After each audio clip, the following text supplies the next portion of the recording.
سبيل الدموع سبيل مريح. السلام علیکم ورحمۃ اللہ وبرکاتہ.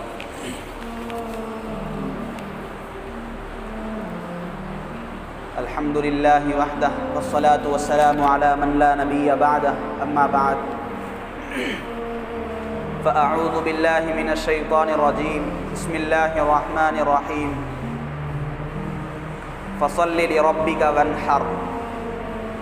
وقال تعالی فی مقام آخر ان صلاتی ونسکی ومحیای ومماتی للہ رب العالمین. صدق اللہ العظیم.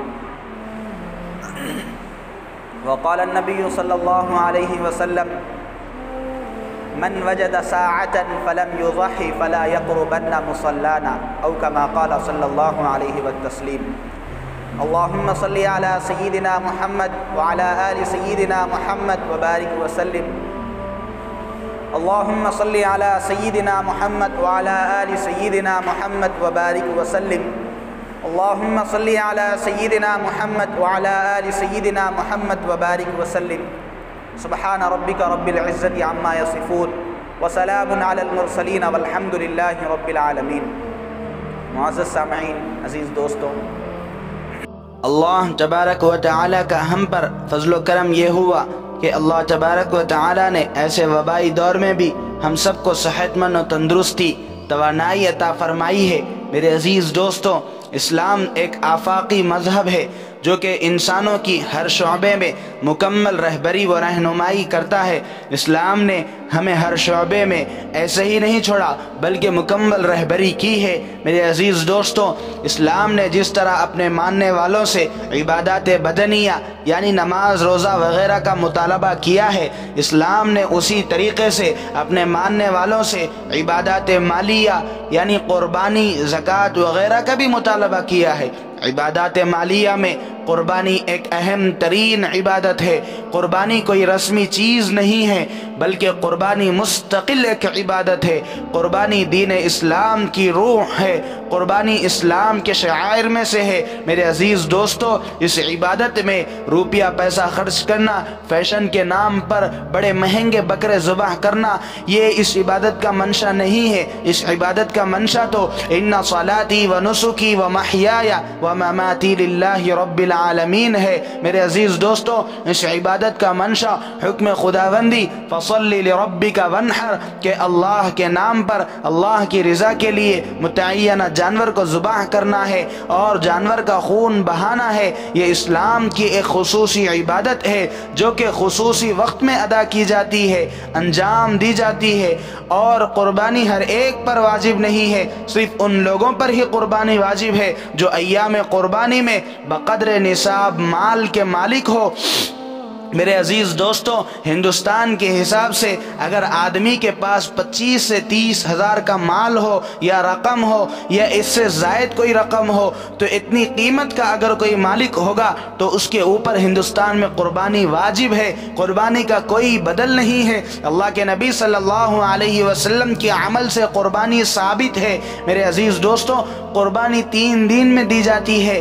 10 ذی الحجہ، 11، 12 ذی الحجہ کو جو آج کل پروپیگنڈا چلایا جا رہا ہے کہ قربانی 3 کے علاوہ 4تھے دن بھی کی جائے گی، یہ پروپیگنڈا غلط ہے. اس بات کی تردید کی جاتی ہے کہ قربانی صرف اور صرف 3 دن میں کرنا ہے، قربانی 4تھے دن کرنے سے قبول نہیں ہوگی. اسی طریقے سے جو آج کل سوشل میڈیا پر سب سے زیادہ اہم مسئلہ بنا ہوا ہے کہ ایسے وبائی دور میں قربانی نہ کر قربانی کے مال کو صدقہ کر دے یا قربانی کا مال غریبوں تک پہنچا دے.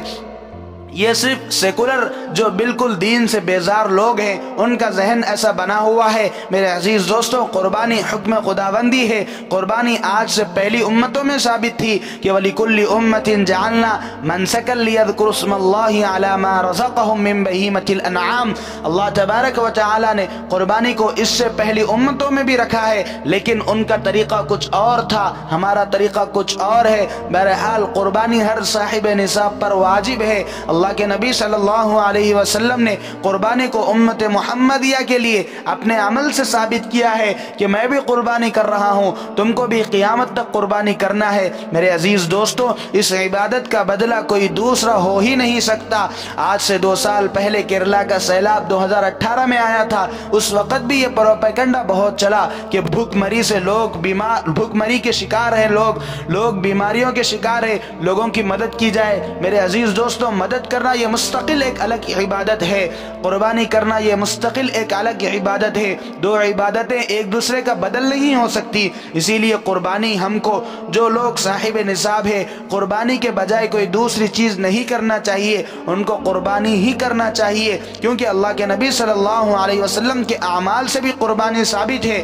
حضرت انس رضی اللہ عنہ کی روایت ہے، غالباً مسلم شریف ایک حدیث کی کتاب ہے، اس میں اللہ کے نبی صلی اللہ علیہ وسلم کے آخری حج کا موقع، حجۃ الوداع کا موقع ہے، حضور صلی اللہ علیہ وسلم 100 اونٹوں کی قربانی کیے ہیں، جس میں سے 637 اونٹ اللہ کے نبی صلی اللہ علیہ وسلم اپنے ہاتھوں سے ذبح کیے ہیں، باقی اونٹ اللہ کے نبی صلی اللہ علیہ وسلم نے حضرت علی کو ذبح کرنے کے لیے دے دیا ہے۔ میرے عزیز دوستو، قربانی کا کوئی بدل ہو ہی نہیں سکتا۔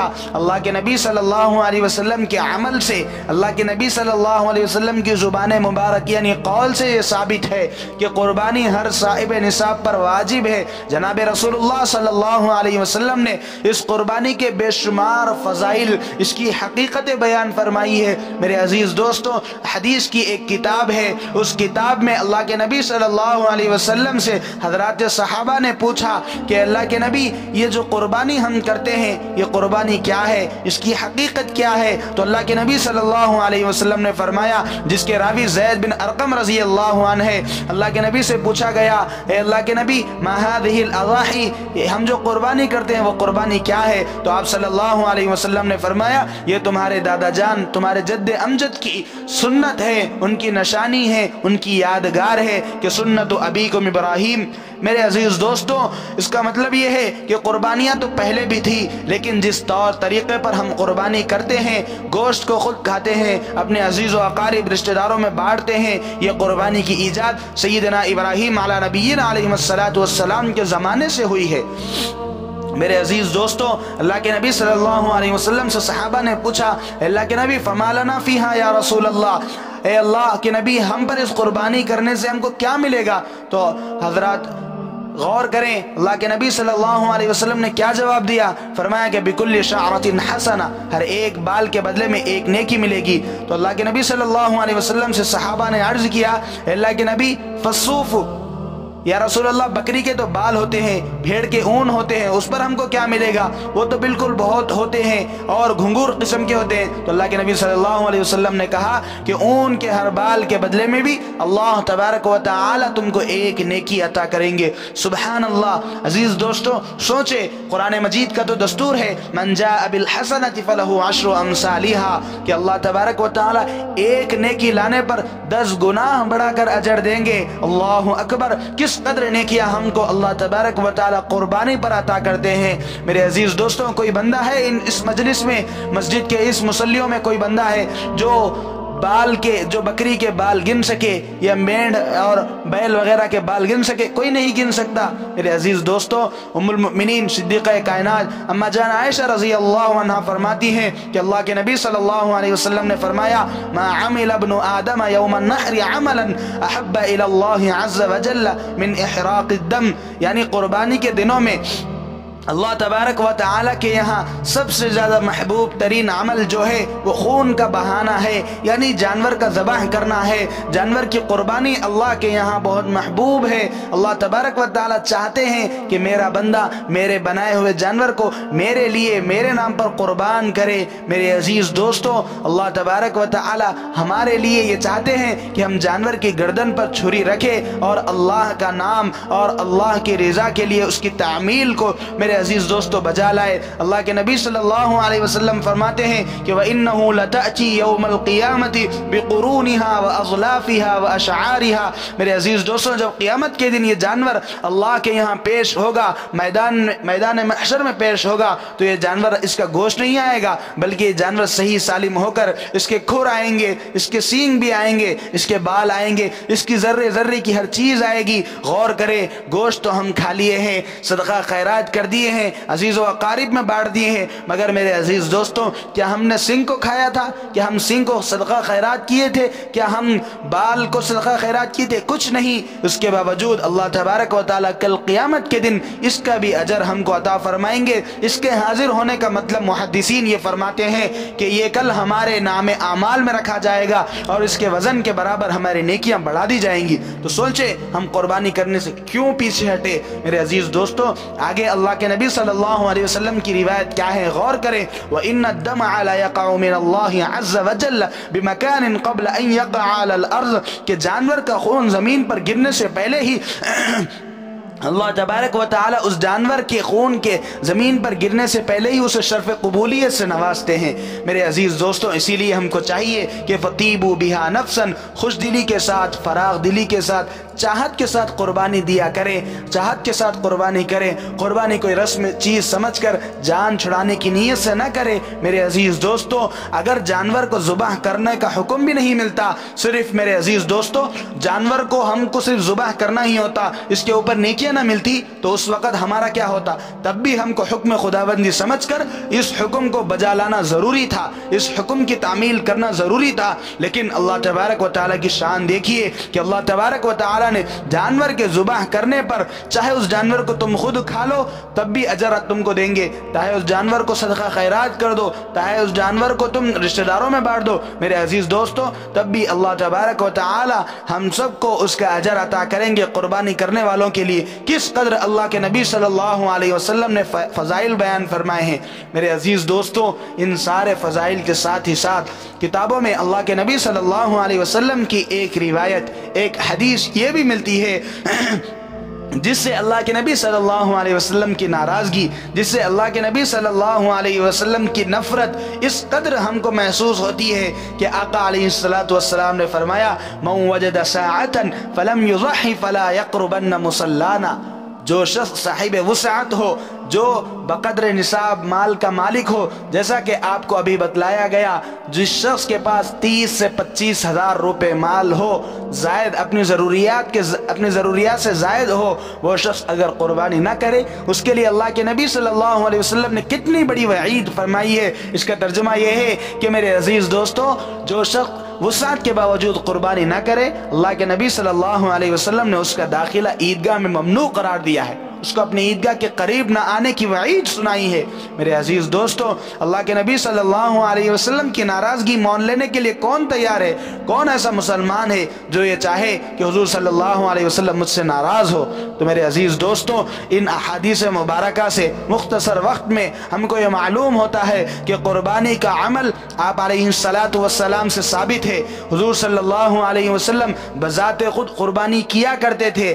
حضرت انس کی روایت میں ہے کہ اللہ کے نبی صلی اللہ علیہ وسلم کان النبی یضحی بکبشین، اللہ کے نبی صلی اللہ علیہ وسلم 2 دمبے 2 بکرے کی قربانی کیا کرتے تھے اور اس کو امت محمدیہ کے لیے سنت قرار دیا ہے۔ اور میرے عزیز دوستو آپ علیہ السلام کا عمل خود مشعل راہ ہے، آپ علیہ السلام کا عمل ہمارے لیے میرے عزیز دوستو عمل کرنا ضروری ہے۔ حضور صلی اللہ علیہ وسلم کا عمل ایک جامع ضابطۂ حیات ہے جو رہتی دنیا تک کے لیے واجب التعظیم اور واجب الاتباع رہے گا۔ میرے عزیز دوستو اللہ سے دعا ہے کہ اللہ تبارک و تعالی امت کے صاحب نصاب لوگوں کو بالخصوص اور عامت المسلمین کو بھی قربانی کی سنت کو پورے اہتمام کے ساتھ زیادہ سے زیادہ انجام دینے کی توفیق عطا فرمائے۔ دوسری چند گزارشات مختصر سے وقت میں آپ کے سامنے رکھنی یہ ہے کہ اللہ تبارک و تعالی نے ہم کو صحت و تندرستی دی، زندگی کی میرے عزیز دوستو اتنی اچھی زندگی بھی ہم کو عطا کی ہے، تو ابھی 2-4 دن میں جو مہینہ آنے والا ہے وہ ذی الحج کا مہینہ ہے۔ ذی الحج کے بے شمار بڑے فضائل ہے۔ اللہ تبارک و تعالی وقفے وقفے سے انسانوں کی زندگی میں ایسے مواقع لا کر انسان کو اپنی رحمت میں ڈھالنے کے لیے، انسان کے اوپر مغفرت ڈالنے کے لیے، انسان کی مغفرت کرنے کے لیے، اس کی بخشش کرنے کے لیے، اس کو اپنا مقرب بنانے کے لیے وقفے سے ایسے موقع فراہم کرتے ہیں۔ لہٰذا ہمیں ضرورت اس بات کی ہے کہ ہم ایسے موقعوں کی قدر کرتے ہوئے ان لمحات میں اللہ تبارک و تعالیٰ کو راضی کرنے والے بنے، اللہ تبارک و تعالیٰ کے یہاں سچے دل کے ساتھ، سچی حضوری کے ساتھ اللہ کی عبادت میں مشغول رہنے والے بنے۔ میرے عزیز دوستو، ابھی جو 2-4 دن میں مہینہ آنے والا ہے وہ ذی الحج کا مہینہ ہے، جس کے بارے میں اللہ کے نبی اللہ تبارک و تعالیٰ نے قرآن مجید میں جس کی راتوں کے بارے میں قسم کھائی ہے کہ والفجر ولیال عشر، قسم اس چیز کی کھائی جاتی ہے جو بہت ہی اہمیت کے حامل ہو، جس کا کوئی مقام ہو۔ میرے عزیز دوستو، مفسرین کہتے ہیں کہ اس سے مراد ذی الحج کی ہی راتیں ہیں، اسی لیے ہم کو چاہیے کہ ذی الحج کے دن ایام جو ایسے ہیں کہ جو رمضان المبارک کے آخر عشرے کے جو ایام ہیں، ذی الحج کے ایام بھی ایسے ہی، شروع کے 10 دن عید تک کے ہر روز روزہ رکھنا بھی کوئی مستحب عمل ہے، اللہ کے نبی صلی اللہ علیہ وسلم کے حدیث سے ثابت ہے، کوئی ضروری نہیں ہے، فرض نہیں ہے، نفل روزہ ہے، لیکن کوشش اس بات کی جائے کہ ہر روز روزہ رکھے، تسبیح و ذکر کرے، قرآن مجید کی کچھ تلاوت کرے۔ ان ایام میں کیے جانے والے اعمال اللہ تبارک و تعالیٰ کے یہاں اللہ کو بہت پسند ہے، لہٰذا ضرورت اس بات کی ہے کہ ہم ان ایام میں اچھے سے اچھے اعمال کرنے والے بنے، تاکہ اللہ تبارک و تعالیٰ ہم سب کو اس وائرس سے، اس وبائی مرض سے ہماری حفاظت فرمائے۔ میرے عزیز دوستو، حضور صلی اللہ علیہ وسلم کی روایت میں ہے کہ افضل ایام الدنیا، ان ایام کو ساری دنیا کے ایام سے اچھا کہا گیا ہے، اسی لیے اللہ سے دعا کرے کہ اللہ ہم سب کو ان دنوں میں بہت نیکیوں کی اور اللہ تبارک و تعالیٰ کو رضامندی کرنے کی اعمال کرنے کی توفیق نصیب کرے۔ اسی طریقے سے میرے عزیز دوستو، جو ایک دن عید سے پہلے والا دن ہے، عرفہ کا دن ہے، 9 ذی الحجہ کا، اس دن کا روزہ بھی اللہ کے نبی صلی اللہ علیہ وسلم کے رکھنے کی بڑی تاکید ہے، اس دن کے روزے رکھنے کی بھی اللہ کے نبی صلی اللہ علیہ وسلم نے ترغیب دی ہے، اس دن بھی روزہ رکھنا چاہیے۔ اس کی ایک حدیث میں اس روزے کی فضیلت ایسی وارد ہوئی ہے کہ اللہ کے نبی صلی اللہ علیہ وسلم نے فرمایا، جو شخص بھی عرفے کے روزہ رکھے گا، اس کے 1 سال پہلے کے گناہ اور 1 سال اگلے گناہ، یعنی ابھی زندگی آئی نہیں، اس کے وہ گناہ بھی اللہ کے نبی صلی اللہ علیہ وسلم بخشنے کے میرے عزیز دوستو فرمایا ہے، یعنی چھوٹے گناہ، صغیرہ گناہ اللہ تبارک و تعالیٰ اپنے فضل و کرم سے آئندہ آنے والی زندگی کے بھی معاف کر دیں گے، یعنی اس کی گناہ کی طرف ہم کو توجہ نہیں دلائیں گے، اللہ کے فضل و کرم ہمارے ساتھ شامل رہے گا، ایسا ہے۔ اسی لیے ضرورت اس بات کی ہے کہ ہم ایام ذی الحج کی بڑی اہمیت جو ہے، اس اہمیت کو اور اس کے فضائل کو اپنی زندگی میں باقی رکھیں، اور اللہ سے دعا بھی کرتے رہے کہ ان ایام کی جو فضیلت حاصل ہوئی ہے، وہ فضیلت اللہ تبارک و تعالی ہم سب کو اپنی زندگی میں اس فضیلت کی قدر کرنے کی توفیق نصیب کرے۔ وآخر دعوانا ان الحمد للہ رب العالمین۔